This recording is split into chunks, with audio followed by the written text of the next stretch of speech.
اعوذ باللہ من الشیطان الرجیم بسم اللہ الرحمن الرحیم الم یاتکم نبأ الذین من قبلکم قوم نوح وعاد وثمود والذین من بعدهم لا یعلمهم الا اللہ جاءتهم رسلهم بالبینات فردوا ایدیهم فی افواہہم وقالوا انا کفرنا بما ارسلتم به وانا لفی شک مما تدعوننا الیہ مریب۔ موسیٰ علیہ السلام کے ذکر کے بعد اللہ تبارک و تعالیٰ نے اب اپنے محبوب علیہ السلام کو ارشاد فرمایا کہ اے محبوب، جو رویہ لوگوں کا پچھلے نبیوں کے ساتھ تھا وہی رویہ آپ کے ساتھ بھی ہو سکتا ہے، اور اگر ہو جائے تو پھر آپ نے محسوس نہیں کرنا ہے، آپ نے اپنے مشن کو جاری رکھنا ہے۔ یہاں پہ اللہ تبارک و تعالیٰ نے بطور مثال نبیوں کا اور ان کی قوموں کا رویہ ذکر کیا ہے۔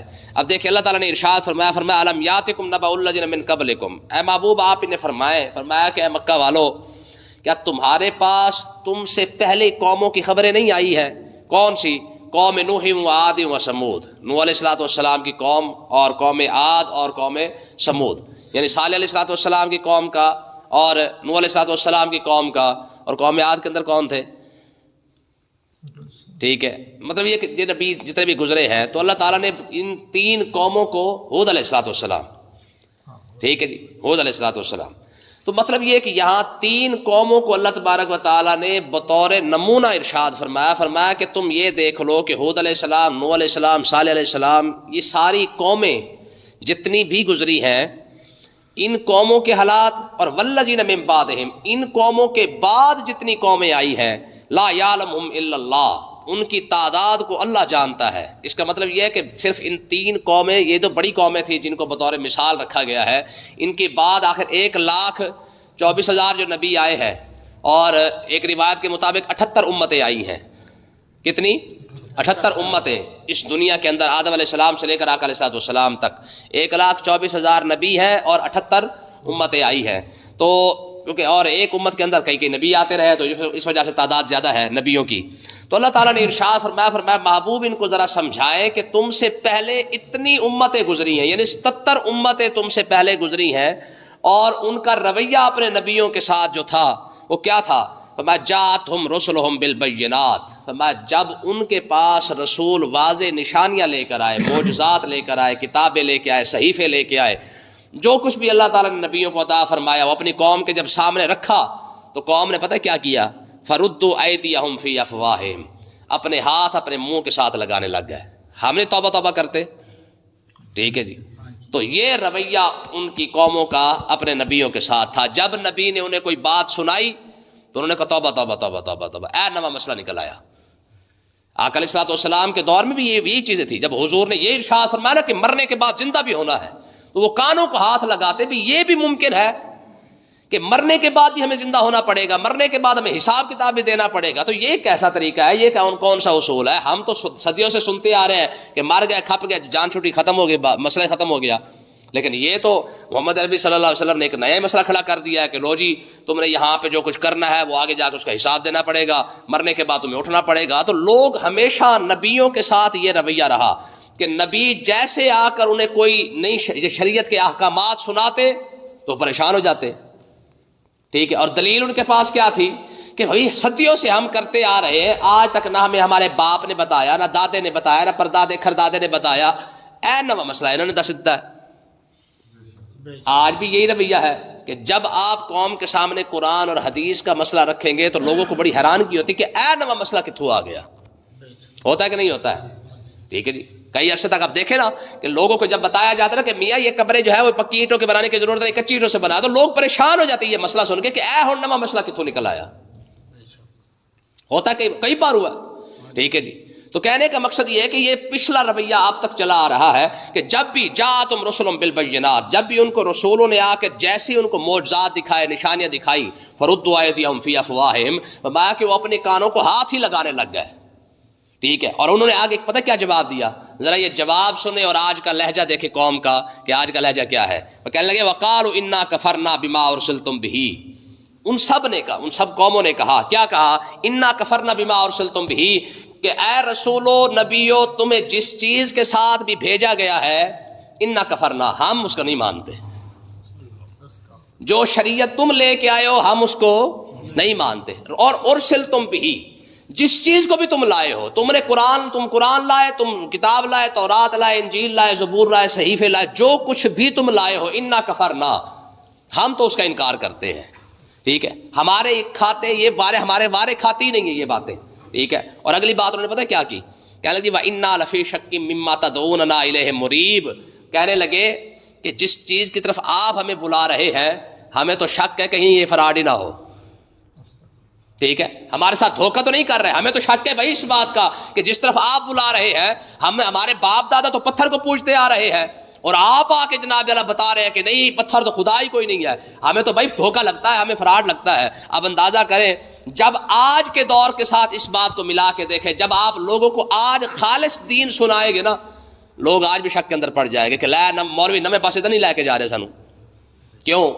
جو قوم پہلے دوڑے مائیوں پر لگ چکی ہو، جو قوم جناب والا رسم و رواج پر لگ چکی ہو، جو قوم کرامتوں پر لگ چکی ہو، ٹھیک ہے جی، اس قوم کو خالص قرآن سنائے تو اسے کیسا لگے گا؟ دیکھیں نا جی، یہی بات ہے. آپ ان کو ہیر وارث شاہ سنائے یہ پریشان نہیں ہوتے، آپ ان کو میاں محمد بخش شعر سنائے یہ پریشان نہیں ہوتے، ساری باتیں چھوڑے. آپ ان کو بزرگوں کی کرامتیں سنائے یہ پریشان نہیں ہوتے. ان کو کہے نا کہ ہمارے فلانے بابے نے جناب والا زمین کو اٹھا کے الٹا کر کے سیدھا کر کے پھر الٹا کر کے مارا تھا، کہیں گے بابا بھی کر سکتا ہے. سمجھ آئی؟ لیکن جب آپ ان کو کہیں نا کہ میاں قرآن کی بات یہ ہے اور حدیث کی بات یہ ہے، رسول اللہ نے یہ فرمایا ہے کہ اصل دین یہ ہے، جب آپ لوگوں کو اصل دین بتائیں گے نا، جیسے آج خالص دودھ نہیں پچتا، لوگوں کو آج اصل دین بھی نہیں پچتا ہے. حقیقت میں آپ کو بتا رہا ہوں کیا وجہ ہے کہ لوگ کرامتیں سن لیں گے. اگر کسی کے بارے میں بزرگوں کے بارے میں بتا دے کہ جناب اللہ فلانے بابے نے ایسے کیا، تو وہ کہتے بالکل ٹھیک ہے کیا ہوگا، کرامتیں برحق ہے، اس میں کوئی شک نہیں ہے. ٹھیک ہے جی، لیکن کہنے کا مقصد یہ ہے کہ جیسی آپ لوگوں کو خالص دین بتائیں، مثلا آپ لوگوں کو یہ کہہ دینا کہ میاں عبادت کا تعلق رزق حلال کے ساتھ ہے. اچھا لوگ اس بات کو نہیں مانتے. اچھا جب لوگوں کو کہے نا کہ جناب کہ عبادت کرنے سے جنت مل جاتی ہے، ایسے اس بات کو مان جاتے ہیں. حالانکہ عبادت کرنے سے اور بات ہے، لیکن عبادت کی قبولیت کی شرط رزق حلال کے ساتھ ہے. ٹھیک ہے، اب یہ چیز جب لوگوں کو بتا تو پریشانی ہو جاتی ہے. اب آگے دیکھیں کیا ہوا. ٹھیک ہے جی، رسولوں نے انہیں کیا کہا اور آگے سے قوم نے پھر جواب کیا دیا. رویہ دیکھتے جائیں آپ رسولوں کے ساتھ قوموں کا رویہ کیا تھا. قالت رسلہم، اللہ تعالیٰ نے ارشاد فرمایا جب یہ باتیں ساری ہوئی نا، قالت رسلہم، ان سارے رسولوں نے ان کو قوموں کو یہ جواب دیا، کہا افی اللہ شک فاطر السماوات والارض، فرمایا جس نے آسمانوں اور زمینوں کو پیدا کیا ہے اس اللہ کے بارے میں بھی تمہیں شک ہے. سب سے بڑی بات تو ہے ہی یہی کہ خدا کی تعریف کیا ہے، اللہ کی ذات ہے کون، جو ساری کائنات کو پیدا کرے، رب وہی ہے. جسے آپ پیدا کر کے بیٹھے ہو ظالمو، یہ رب نہیں ہو سکتا. ٹھیک ہے جی، خدا تو وہ ہے جو تمہیں دے رہا ہے اور تم وہ ہو جو خدا کو دے رہے ہو. ٹھیک ہے جی، ایسا بھوکا خدا ہے کہ اس کے سامنے کھڑے ہو کے جناب اللہ کھانا لے کے کھڑے ہو جاتے ہیں. ٹھیک ہے، فرمایا خدا تو وہ ہے جو رب العالمین کا معنی کیا ہے، ساری کائنات کو پالنے والا. ٹھیک ہے جی، رب تو وہی ہوا نا جو سب کو پال رہا ہو. ٹھیک ہے، یہ کون سا رب ہے کہ پہلے روڑی پہ پڑا ہوا تھا اس کو اٹھا کے تراش کے جناب اللہ اوپر لگا دیا، یہ رب بن گیا تمہارا. ٹھیک ہے، یہ تو کوئی نہ ہوا نا.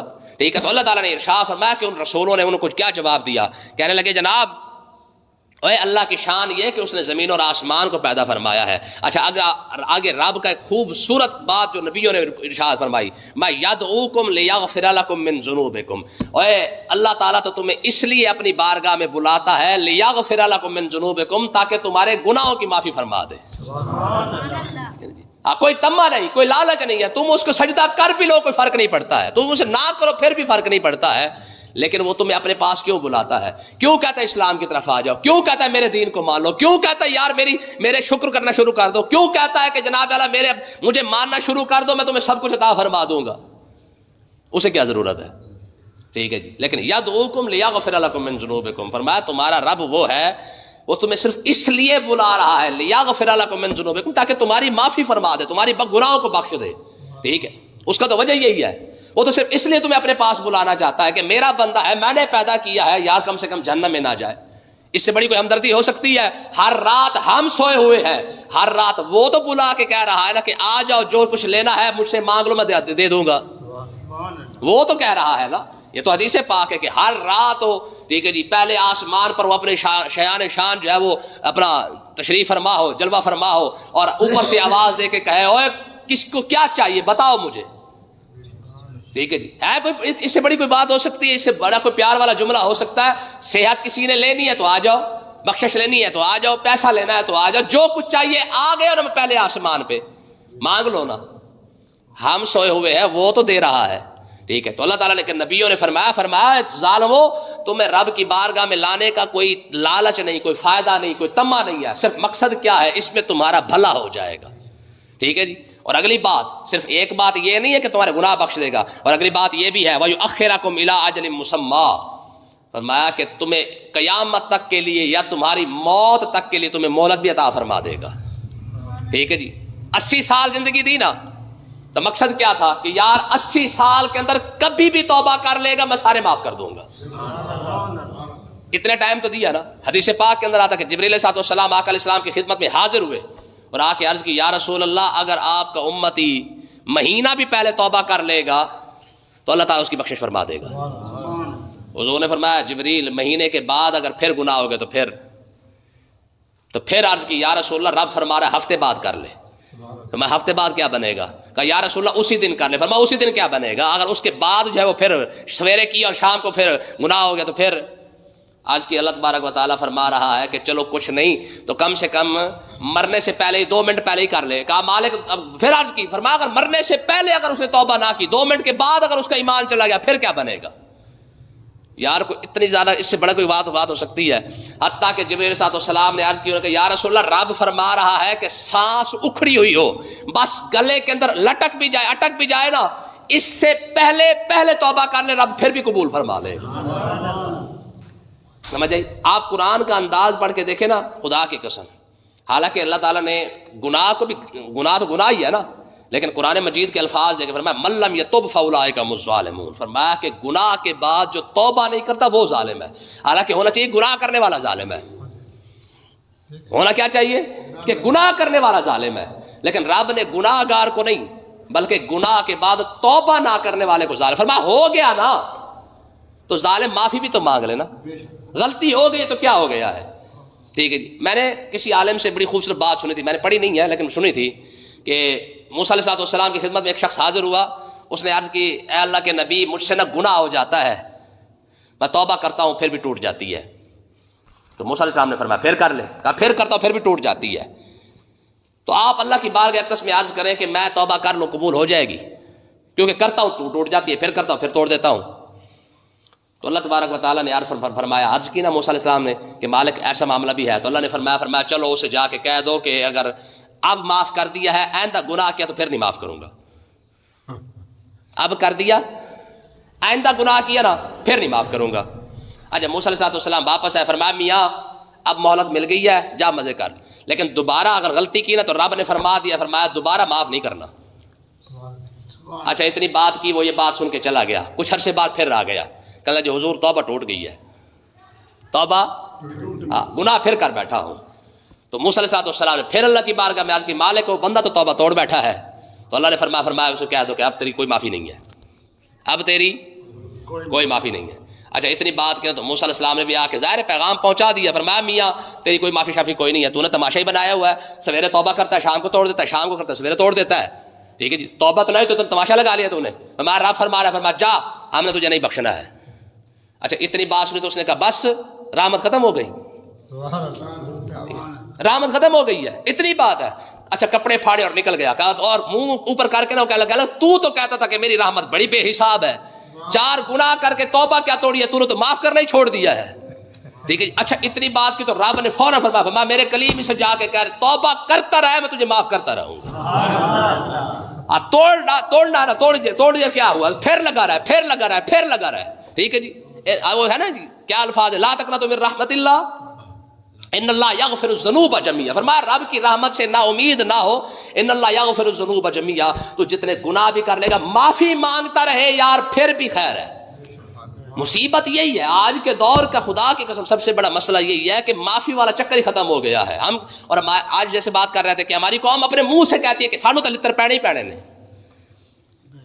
کیا کہتے ہیں؟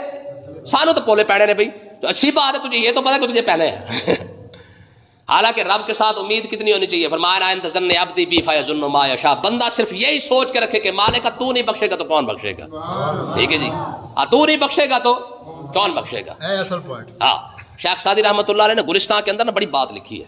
آپ فرماتے ہیں کہ ایک بندے نے نا گناہ کی، جب گناہ کرنے کے بعد، بلکہ کوئی بھی بندہ، آپ فرماتے ہیں جب وہ گناہ کر کے آتا ہے نا تو اللہ تعالیٰ سے معافی مانگتا ہے، تو رب فرماتا جا نہیں تجھے معاف کرنا. تو وہ ایک بار تھوڑی آیا، تو 1000 بار آ چکا ہے. کہتے وہ پھر کہتا ہے نا مالکا اب بخش دے، پھر نہیں کروں گا. رب فرماتا نہیں تجھے نہیں بخشنا ہے، تو ہر بار یہی کرتا ہے. ٹھیک ہے. کہتے تیسری مرتبہ جب وہ رو کے کہتا نا کہ مالکا تیرے سوا اور کوئی در تو نہیں نا، تو نہیں کرے گا تو کس کے پاس جائے؟ یا تو دوسرا رب بتا کہ میں نہیں معاف کرنا، کسی اور کو چلے جاؤ. آپ ہی تو کہتا کہ میرے سوا ہے کوئی نہیں، پھر تیرے سوا اگر کوئی نہیں ہے تو پھر جائے کس کے پاس؟ در بھی تو اور کوئی نہیں نا. اچھا اتنی بات کی تو شیخ سعدی رحمۃ اللہ علیہ فرماتے جب بندہ رو کے کہتا نا کہ مالکا تیرے سوا تو کوئی نہیں نہ بخشنے والا، شیخ سعدی فرماتے کہ رب فرشتوں کو فرمایا یا ملائکہ تو قد استحییت من عبدی ولیس لہ غیری. فرمایا فرشتوں، یا ملائکہ تو قد استحییت من عبدی، مجھے اپنے بندے سے نا حیا آ رہی ہے، ولیس لہ غیری، اگر میں اس کو نہیں معاف کروں گا تو کون اس کو معاف کرے گا؟ سمجھ آئی کہ نہیں آئی؟ تو اللہ کے نبیوں نے فرمایا ظالمو، تمہیں یہاں اللہ کے بارگاہ میں لانے کا مقصد کوئی یہ نہیں، تم یہ نہ سمجھو کہ تم نے دین کو تلی دی ہوئی ہے. ہماری قوم کو جب کہا جاتا ہے نا کہ بھائی دین کی طرف ہو، وہ بھی یہی سمجھتی ہے کہ یار شاید اس میں پتہ نہیں مولویوں کا فائدہ ہوگا. ٹھیک ہے، یا اس میں اللہ جانے ہم اگر اسلام کے ساتھ نہیں چلے گے تو پتہ کیا ہو جائے گا. اتنی بات ذہن میں رکھ لے، جب مکہ کے چودھری اسلام کے ساتھ نہیں چلے نا، اسلام نے اس کی پرواہ بھی نہیں کی ہے. ٹھیک ہے جی، میں حقیقت آپ کو بتاتا ہوں. دیکھیں نا جی، ابو جہل کون ہے؟ ابو لہب کون ہے؟ عتبہ، شیبہ، ولید، نضر بن حارث، یہ سارے کون ہیں؟ یہ سارے مکہ کے چودھری ہیں. جب انہوں نے نئی اسلام کو قبول کیا تو رب نے کیا کیا؟ رب نے بلال کو کھڑا کیا، سہیب کو کھڑا کیا، عمار بن یاسر کو کھڑا کیا، سلمان فارسی کو کھڑا کیا. یہ وہ لوگ پھر کھڑے ہوئے تو اسلام پھر ان کو ساتھ لے کے آگے بڑھ گیا. ٹھیک ہے جی، اب تمہیں اپنے ساتھ ملانے کا مقصد یہ ہے. دیکھیں نا جی، آج ہم اگر لوگوں کو کہتے ہیں نا کہ یار آؤ ہمارے ساتھ مل کے دین کا کام کرو، تو اس کا مقصد یہ ہے کہ میاں ہم اپنا بھلا کریں تو ہمارے ساتھ مل کے تو بھی کر. ٹھیک ہے نا جی، درس قرآن دینے کا مقصد کیا ہے کہ بھی اس کو سمجھے، ہم سمجھیں گے ایک مسئلہ ہمیں سمجھ آئے گا، یار ہم دوسروں کو بتائیں گے اس کا بھلا ہو جائے گا، وہ آگے بتائے گا اس کا بھلا ہو جائے گا. ٹھیک ہے. تو اللہ تبارک و تعالیٰ نے ارشاد فرمایا کہ نبیوں نے فرمایا رب تمہیں اس لیے اپنے پاس بلاتا ہے کہ مرنے سے پہلے مقرر ٹائم سے پہلے اللہ تعالیٰ تمہیں مہلت عطا فرما دے، اور کسی بھی وقت جب تم توبہ کرو گے رب تمہاری توبہ بھی قبول فرما لے گا. کل اسی آیت کو دوبارہ پھر آگے پڑھیں گے. اللہ پاک سمجھنے کی توفیق عطا فرمائے.